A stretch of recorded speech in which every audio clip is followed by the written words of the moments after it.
Like the title says, this will be my last update. There's nothing left to say besides what I'm writing here. I've done all I can. I got an old camping backpack out of my dad's things. Took his crank flashlight and measuring tape, energy bars, water, rope, Christmas lights, stuffed it all in there with a Geiger counter and planned as if I wasn't coming back. I didn't know. I wrote my buddy a text, but he never responded. Maybe he's mad at me for involving him. I know I would be if I were him. I'm glad he's the only one that I have to be guilty about. Imagine if I'd taken up on some offer to come and help me out. The counter I used is a GQGMC 300, and since it's so small, I just had it looped around my wrist and was checking it periodically. It was totally normal until I hit that barrier. I thought that it would shut off like everything else. The display died in a few places, then kept going. There were a few dead places in the screen, but it surprisingly kept running. Sometimes it would fuck up, though, glitch out a little bit, so maybe my numbers won't be 100% accurate. They don't really need to be, though. It was pretty obvious when the change happened. As soon as I passed that barrier, the reading jumped to almost 0.2 MR. Now, I went down there totally ignorant of what the readings meant. But call me stupid, call me whatever. The fact of the matter is that I've already been down enough that nothing I do from here on out matters. Okay, I didn't want to risk getting freaked out too much to continue. The reading stayed around that through the tunnel and into the first room, fluctuating a bit, but not enough to note. I figured, okay, it's definitely not normal, but certainly not enough to worry about, surely. And as I made my way down into the other room, the reading slowly crept up to 0.25, 0.34. By the time I was down in the largest room, it was at 2.0. Took a break there. Gathered myself, I pulled out the string of lights, compared it to the scrap that I found last time. It was a 100% match. You could see where it was torn off the larger string and pretty much match up to the original strands. I pocketed the strand, I don't really know why, and I kept moving. In addition to the counter, I also brought myself a handheld mercury thermometer. At the start of the slope down out of the second room, the temperature was holding steady at 15 degrees Fahrenheit. Now, anything beyond that was unexplored, so I prepped myself. I had a permanent marker, and I made a little tick on the wall in case it branched out from there and I got lost or something. While I was doing that, I noticed a little imperfection in the wall, a little gouge mark. Now, of course, it's not normally anything amazing, but in this case, the walls were perfectly smooth, no cracks or anything. So whatever did that did it intentionally. My guess? My dad had the same idea. Like father, like son. From that point, the hallway dipped down into a gradual slope downward in a spiral. Up until this point, I wasn't sure if that was intentional or not. But it is. I'm not going to bother posting all the measurements I took, but suffice it to say, I measured every wall of both rooms, the tunnel entrance, and a bunch of other places. I worked it out. I looked up the sequence to verify my suspicion. Without getting too much ahead, the measurements are consistent all the way down. The house, the tunnel, everything. They're all on the same sequence. I'm sorry, I'm so scattered. I'll come back to this in a bit. Just keep that in mind, though, okay? So the hall sloping down went on for a long time. Not like, oh, this is kind of a long walk long. Like, I've been walking for hours and my feet are tired long. I didn't bother timing it. Maybe I probably should have, but I was too preoccupied with the counter and the thermometer. For every, I want to say, fifth of a mile I went, the temperature dropped and the Geiger counter rose. 10 Fahrenheit, 2 Fahrenheit, -5 Fahrenheit, 21 MR, 37, 58. Most of you are shitting yourselves, I'm sure. I had the benefit of ignorance, okay? I assumed those numbers worked like temperatures. I'm sure you guys know better. I walked. And walked, and walked, and I had a watch, but down there time was meaningless. Sort of kept pace of things by my thoughts. I thought about my dad, about how he changed so suddenly, about how strange he acted before Mom got sick. Do you know what that's like, to have every memory of your parents called into question, every motive, every sentence? I kept trying to remember anything I can. What did he say about us? How did he say it? Was he always forgetful afterward? What happened to him down here? I'll be honest, I had no intention of ever leaving. I figured I'd go down here and never come back. I left a letter taped to the front door in case I vanished. My buddy still hasn't answered, but I left him a detailed message about where I was. I told him under no circumstances should he send anyone after me. Just seal the entrance, tell the cops I died in an accident, whatever it took to keep them out. This place was bad. Okay, I mean, it doesn't feel evil, but it's certainly not cozy either. I reached another room after a long time, maybe double the size of the last. The hall was widening out, too. The place was getting bigger the further I went, but by now it was about negative 32 degrees Fahrenheit, and the walls were coated with frost. A mist hung in the air. Don't ask me how I was breathing down there. Maybe oxygen seeped in after so many years of this place being around. I took a break to eat a quick snack. The counter was holding steady between 85 and 100. I was starting to feel sick again. Like the last one, the room was bare, stark. The floor was so cold it seeped through my 3 layers and chilled me to the bone. Even my parka wasn't helping much at that point. I had looked up the symptoms of frostbite, and my nose and cheeks were starting to show the early stages of it. I brought one of those biking balaclavas, and I put it on. You know, if you sit in a really quiet room, you can hear your heart. It was like that. Almost like the whole area was soundproof, muffled. I could hear my blood in my ears. Some room in a studio somewhere that's the quietest place on earth, so quiet that you go crazy if you stay for too long. Well, that's how I felt down there. I tried singing while I was resting, but it was worse somehow. I don't think that place was built to have noise in it. It just sounded wrong. I knew if I stayed put too long, I would eventually just not be able to get up. Like the climbers who die on Everest because they stop and rest. So I forced myself up and I kept going. I can't give an accurate depiction of the loneliness and non-life of this place. As the passage widened out, it started getting echoey. I lost track of the ceiling, but kept one hand against a wall to keep my bearings. Found a few more of those tick marks. But they don't seem necessary, really. Just one long hall, no mazes or anything.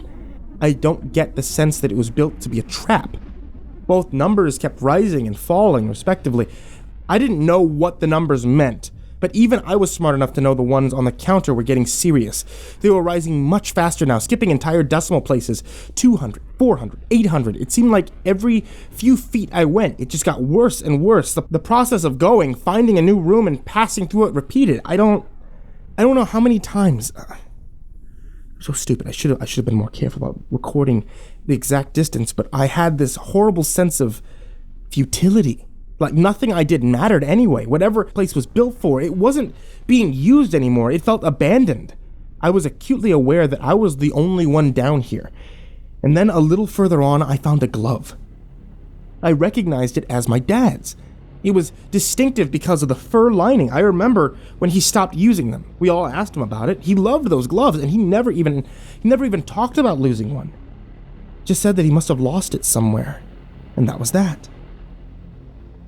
Above it on the wall, something scratched into the wall. It was hard to read, but I think it said 4M. Maybe it's a reference to distance. Maybe 4 fucking miles. This thing goes 4 miles under my goddamn house. It makes me angry. Why my house? Why here? Why all of this? Couldn't they have put it somewhere where no one would find it? Why here? I'll spare you the rest of the walk. It's just more of the same, more hallways, more rooms, more cold. God, it was so cold. I've never experienced anything like that. I walked for, God, days, weeks, years.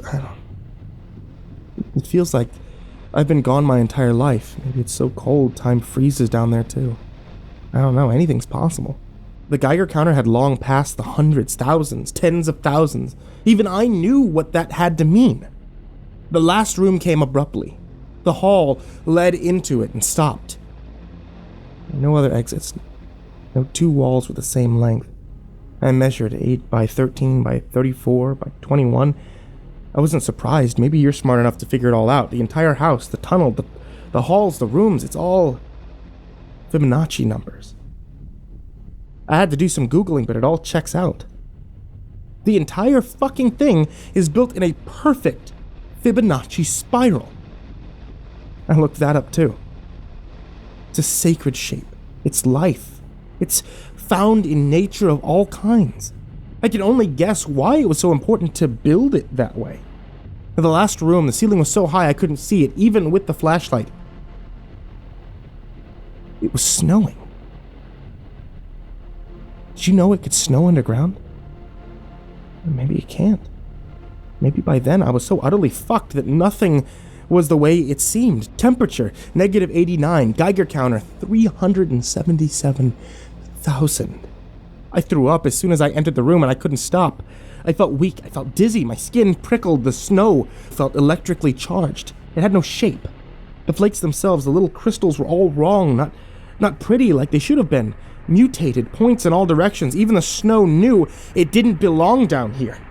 I don't even know if the floor was really the floor, it was all snow. For all I know, it just kept going down forever.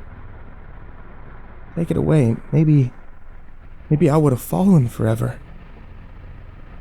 In the corner was a lump of snow. The only thing in the room that didn't belong. I think by then, I knew what it was. I guess somewhere along that long walk, I put it all together and I just don't want to admit it. Well, who would want to? I bent and I brushed the layers of snow away. I uncovered the slope of one shoulder. The parka was faded and stiff, frozen solid. I set the flashlight down. I dug the entire thing out. I didn't let myself see it as a whole until I was done. I just saw the pieces of it.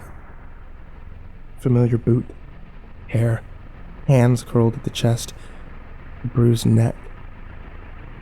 Like someone had tied a rope around it and yanked it tight. I sat down and recranked the flashlight, and I threw up again. I was too weak to get up. I just sat looking at him, trying to decide what to do. He'd been there for so long. He was frozen solid as a rock, curled on one side, perfectly preserved. I could see the familiar mustache, the scraggly hair, the scar on one thumb from when he almost chopped it off working on the trees one summer.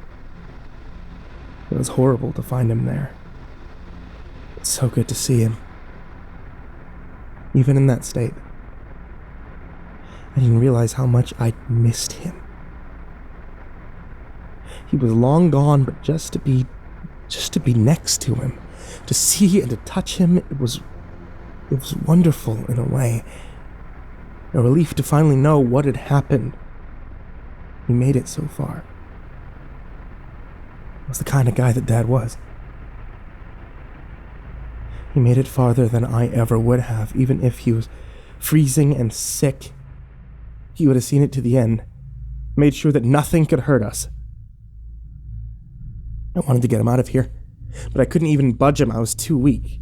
The inside of my mouth was raw. I kept spitting blood, so I just sat there with him and thought about the good times that we'd had while I was growing up. The snow was falling lightly but steady. I let it cover his face back up. I stayed as long as I could, but I knew if I waited too long, I'd never get back up. I'd end up the same way. I left the flashlight cranked until the spring was too stiff to move anymore, so he didn't have to be in the dark. And I walked back in the pitch black.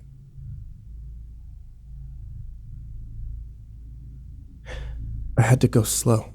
I was so weak. My legs didn't want to work, and I'd lost all sense of balance. I must have been in shock because I remember almost none of the trip. It was all in absolute darkness. It was impossible to know where I was. I do remember climbing the ladder back to the attic, almost passing out, and God only knows how I managed to do it, but I did. I took off all of my gear. I dropped everything back down inside. I didn't think it was a good idea to bring it back up to the surface. I have neighbors, after all. Took a long bath. A lot of my skin is blistered like sunburns, but it felt wonderful. And while I was in there, I left my buddy one more message, letting him know that he needed to go to the hospital as soon as possible, tell them that he was exposed to radiation. I don't know if they can help him. Or not. But he shouldn't have been exposed too much. I mean, I'd love to wait to talk to him in person, but I don't think I have the luxury of time anymore. There's an open sore near the bottom of my gum line. I think it's going into the bone. Any air on it is excruciating, so talking is kind of hard. The other call I made after I got out was to the previous owner. She sounded surprised to hear from me. I told her I just needed to ask a quick question.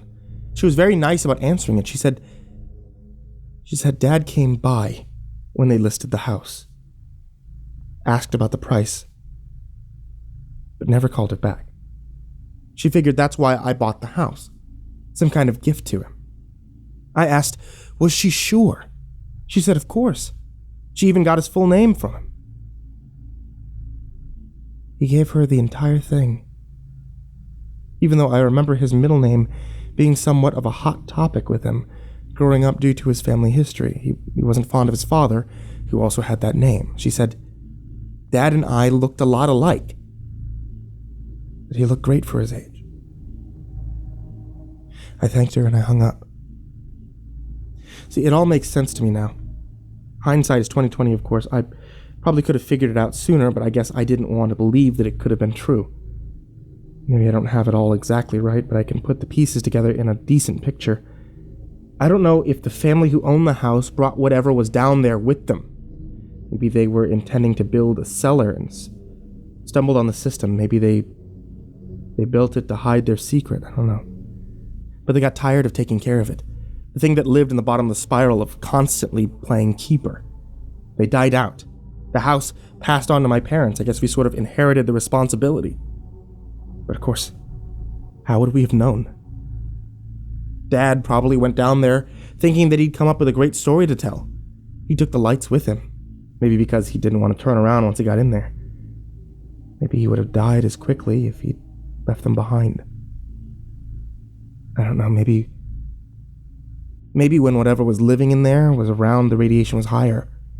Sent Dad into delirium. Maybe he never even saw it coming.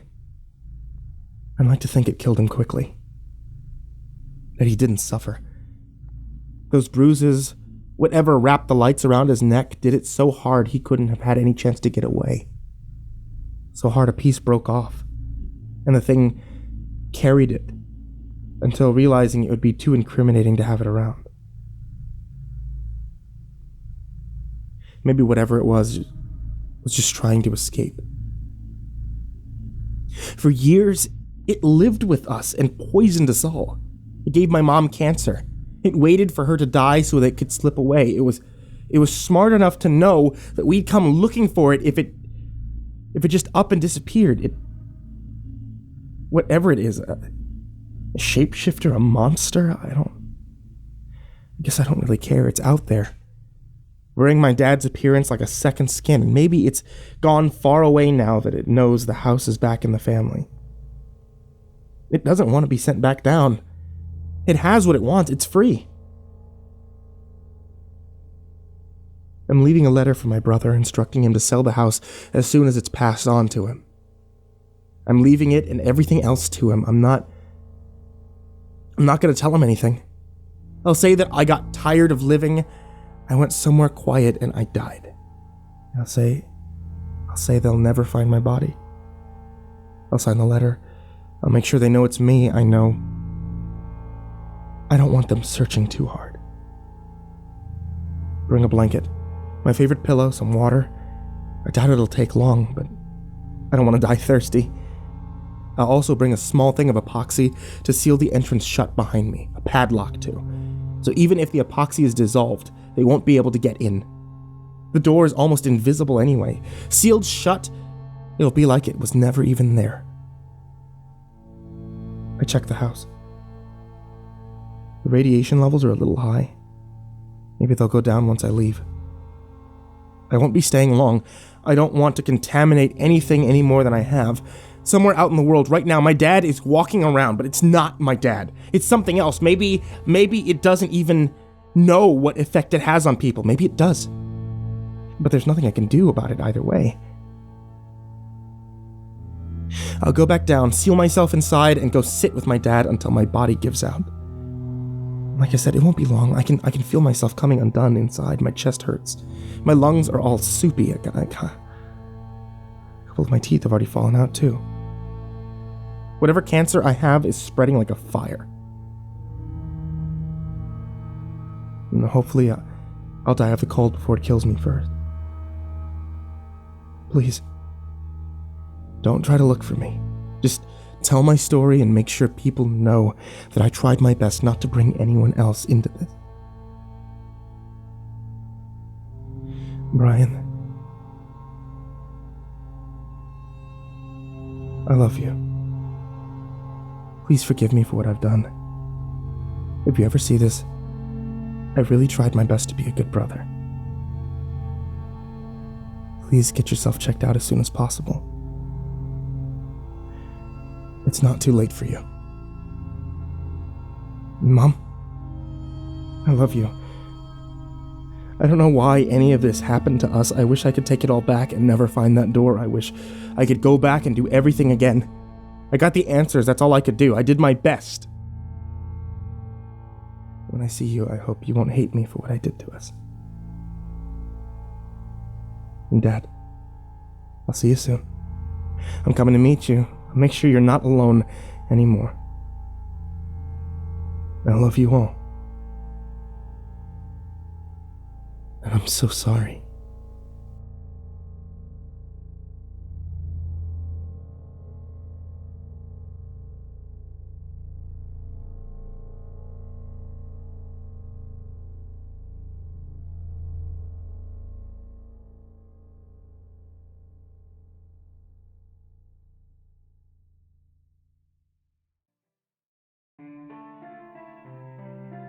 Hey there, everyone who's listening on YouTube, or those of you who are listening on the podcast. It's me, MrCreepyPasta, and before you head out for the night, I just wanted to let you know about a couple of things. Without you, the show doesn't take place. So, if you guys would like to support the show, or if you guys would like to get your hands on a couple of cool little things whenever new things come out, check out patreon.com/MrCreepyPasta, and any support that you guys show, I really appreciate. For everyone who's already donated to the Patreon, I really appreciate it. You guys are amazing. Thank you so much for that. If you guys are looking for more Creepypasta Storytime, there's a new video that's uploaded to this channel or uploaded to the podcast every Tuesday, Thursday, Saturday, and Sunday now. You can be able to get more from me at facebook.com/MrCreepyPasta or on Twitter at MrCreepyPasta and then the number 0. Thanks so much for listening, kids, and for your support. And sweet dreams.